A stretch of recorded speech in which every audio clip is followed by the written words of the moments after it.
Vice President Johnson, Mr. Speaker, Mr. Chief Justice, President Eisenhower, Vice President Nixon, President Truman, Reverend clergy, fellow citizens.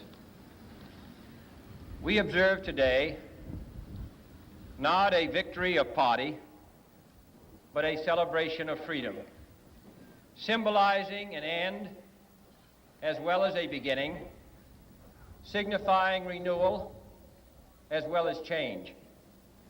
For I have sworn before you and Almighty God the same solemn oath our forebears prescribed nearly a century and 3/4 ago.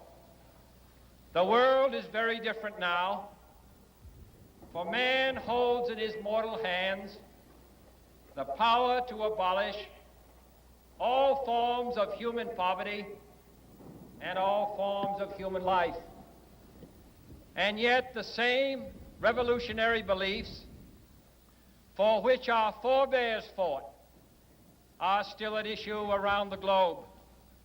The belief that the rights of man come not from the generosity of the state, but from the hand of God. We dare not forget today that we are the heirs of that first revolution.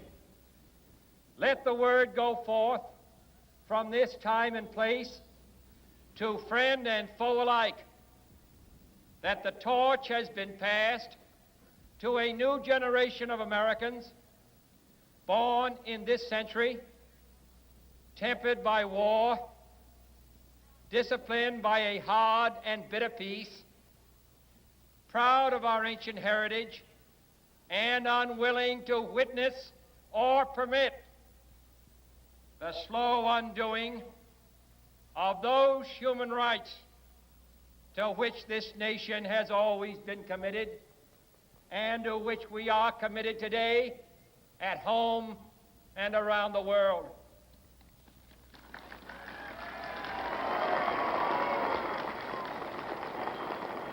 Let every nation know, whether it wishes us well or ill, that we shall pay any price, bear any burden, meet any hardship, support any friend, oppose any foe to assure the survival and the success of liberty.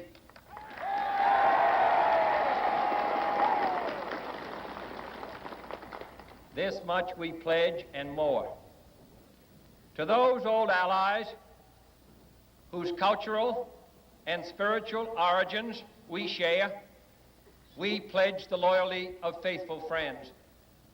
United, there is little we cannot do in a host of cooperative ventures.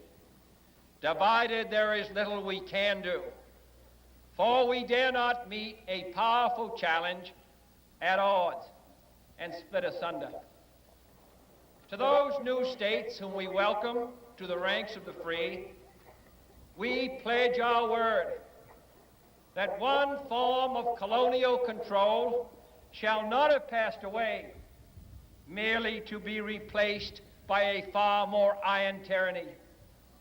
We shall not always expect to find them supporting our view, but we shall always hope to find them strongly supporting their own freedom, and to remember that in the past, those who foolishly sought power by riding the back of the tiger ended up inside.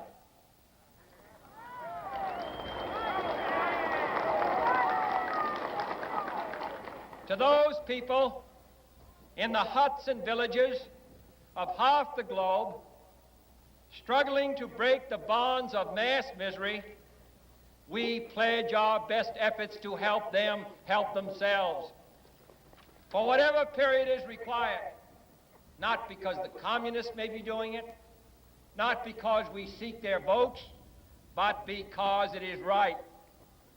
If a free society cannot help the many who are poor, it cannot save the few who are rich.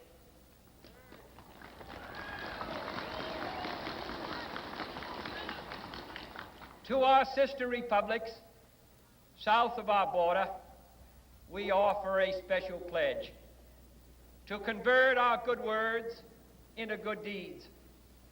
In a new alliance for progress, to assist free men and free governments in casting off the chains of poverty. But this peaceful revolution of hope cannot become the prey of hostile powers. Let all our neighbors know that we shall join with them to oppose aggression or subversion anywhere in the Americas. And let every other power know that this hemisphere intends to remain the master of its own house.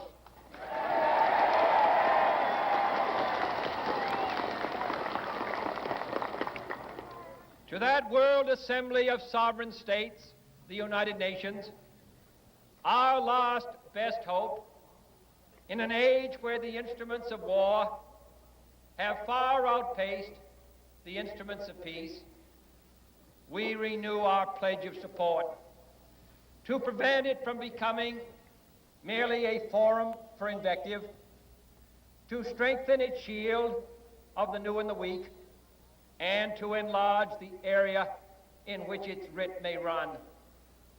Finally, to those nations who would make themselves our adversary, we offer not a pledge, but a request that both sides begin anew the quest for peace. Before the dark powers of destruction, unleashed by science, engulf all humanity in planned or accidental self-destruction, we dare not tempt them with weakness, for only when our arms are sufficient beyond doubt can we be certain beyond doubt that they will never be employed. But neither can two great and powerful groups of nations take comfort from our present course, both sides overburdened by the cost of modern weapons, both rightly alarmed by the steady spread of the deadly atom, yet both racing to alter that uncertain balance of terror that stays the hand of mankind's final war. So let us begin anew, remembering on both sides that civility is not a sign of weakness, and sincerity is always subject to proof.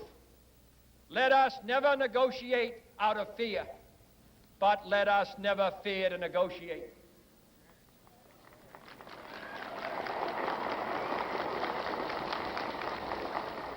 Let both sides explore what problems unite us, instead of belaboring those problems which divide us. Let both sides, for the first time, formulate serious and precise proposals for the inspection and control of arms, and bring the absolute power to destroy other nations under the absolute control of all nations.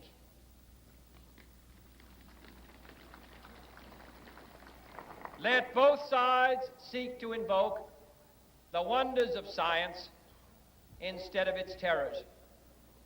Together, let us explore the stars, conquer the deserts, eradicate disease, tap the ocean depths, and encourage the arts and commerce. Let both sides unite to heed in all corners of the earth the command of Isaiah to undo the heavy burdens and let the oppressed go free.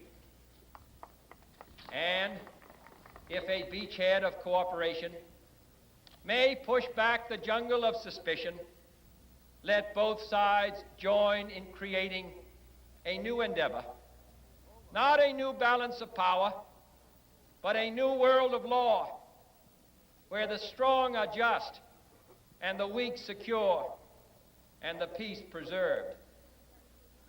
All this will not be finished in the first 100 days, nor will it be finished in the first 1,000 days, nor in the life of this administration, nor even perhaps in our lifetime on this planet. But let us begin.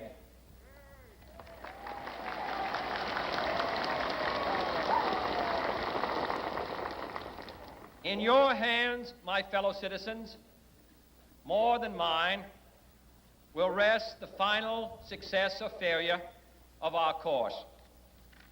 Since this country was founded, each generation of Americans has been summoned to give testimony to its national loyalty. The graves of young Americans who answered the call to service surround the globe. Now the trumpet summons us again, not as a call to bear arms, though arms we need, not as a call to battle, though in battle we are, but a call to bear the burden of a long twilight struggle, year in and year out, rejoicing in hope, patient in tribulation, a struggle against the common enemies of man, tyranny, poverty, disease, and war itself. Can we forge against these enemies a grand and global alliance, north and south, east and west, that can assure a more fruitful life for all mankind? Will you join in that historic effort?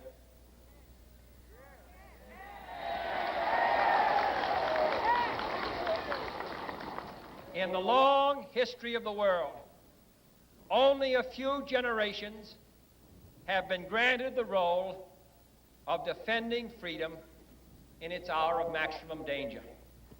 I do not shrink from this responsibility. I welcome it.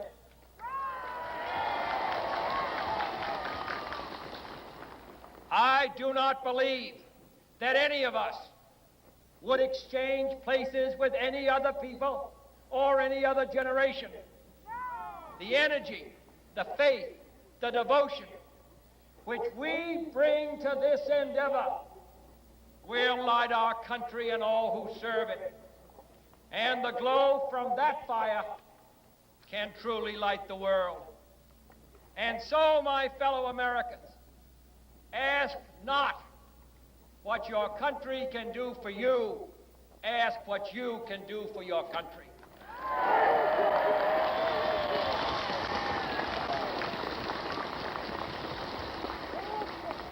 My fellow citizens of the world, ask not what America will do for you, but what together we can do for the freedom of man.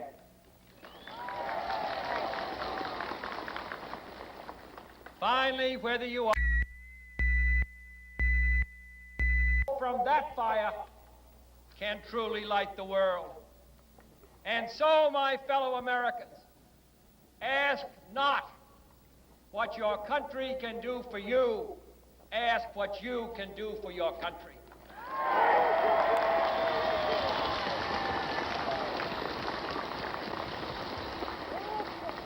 My fellow citizens of the world, ask not what America will do for you, but what together we can do for the freedom of man.